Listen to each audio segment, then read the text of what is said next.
সাবেক president Donald ট্রাম্পের উপর হামলার নিন্দা জানিয়েছেন নিউ ইয়র্কের দুই দলের আইন প্রণেতা সহ রাজনীতিবিদরা।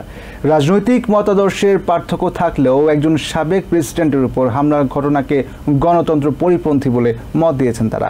এ ধরনের সহিংসতা দেশের দুর্বল নিরাপত্তা ব্যবস্থার প্রমাণ বলে দাবি করেছেন নিউ ইয়র্ক রিপাবলিকান পার্টির চেয়ারম্যান এড কক্স এবং কংগ্রেসম্যান মাইকেল ললার সহ জনপ্রতিনিধিরা। ট্রাম্পের উপর হামলার ঘটনাকে ভয়াবহ ও অগ্রহণযোগ্য সহিংসতা বলেছেন senate majority leader Chuck শুমার, new ইয়র্কের গভর্নর ক্যাথি হোকুল এবং মেয়র এরিক অ্যাডামস। পেনসিলভেনিয়ার বাটলারে ডোনাল্ড ট্রাম্পের উপর হামলা ঘিরে উত্তাল এখন দেশের রাজনৈতিক অঙ্গন। একে কেন্দ্র করে প্রতিক্রিয়া জানিয়েছেন নিউ ইয়র্কের রিপাবলিকান ও ডেমোক্রেটিক নেতারা। সাবেক প্রেসিডেন্ট রিচার্ড নিক্সনের জামাতা ও নিউ ইয়র্ক রিপাবলিকান পার্টির চেয়ারম্যান এড কক্স মনে করেন, ট্রাম্পের প্রচার দলের মধ্যেই অনেক শত্রু লুকিয়ে আছে। কংগ্রেসম্যান মাইক ললার মনে করেন, এই হামলা একটি স্পষ্ট হত্যা চেষ্টা।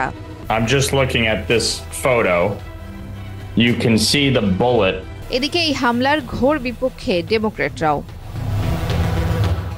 এক্স বার্তায় শান্তিপূর্ণভাবে এবং সম্মানের সাথে রাজনৈতিক মত পার্থক্য প্রকাশ করতে হবে উল্লেখ করে সাবেক প্রেসিডেন্টের উপর হামলাকে ঘৃণ্য ও অগ্রহণযোগ্য বলে মত দেন নিউ ইয়র্কের গভর্নর ক্যাথি হোকুল। ট্রাম্পের উপর হামলাকে ভয়াবহ উল্লেখ করে রাজনৈতিক সহিংসতার সমালোচনা করেন নিউ ইয়র্কের মেয়র এরিক অ্যাডামস। সেই সাথে সিটির 5টি বড়তে নিরাপত্তা ঢেলে সাজানোর ঘোষণা দেন তিনি। ট্রাম্পের সমাবেশে যা ঘটেছে তাতে আতঙ্কিত এবং সাবেক প্রেসিডেন্ট সুস্থ থাকায় স্বস্তি প্রকাশ করে দেশের রাজনীতিতে সহিংসতা অগ্রহণযোগ্য বলে মত দেন নিউ ইয়র্কের senate majority leader Chuck Schumer. এছাড়া senator Kirsten Gillibrand, congressman Elise Stefanik, Alexandria Ocasio Cortez সহ আইন প্রণেতারা এই হামলাকে আমেরিকান গণতন্ত্রের পরিপন্থী উল্লেখ করে এর তীব্র নিন্দা জানান। নিউ ইয়র্কের রাজনৈতিক নেতারা দলমত নির্বিশেষে বলছেন, দেশের রাজনৈতিক সংস্কৃতিতে এই ধরনের হামলা কোনোভাবেই কাম্য নয়। এই ক্ষেত্রে সাধারণ মানুষকে ঐক্যবদ্ধ হয়ে যে কোনো অপশক্তি রুখে দেওয়ার আহ্বান তাদের। তাহিয়া রুবাইয়াত, অপলা, টিভিএন 24, নিউ ইয়র্ক।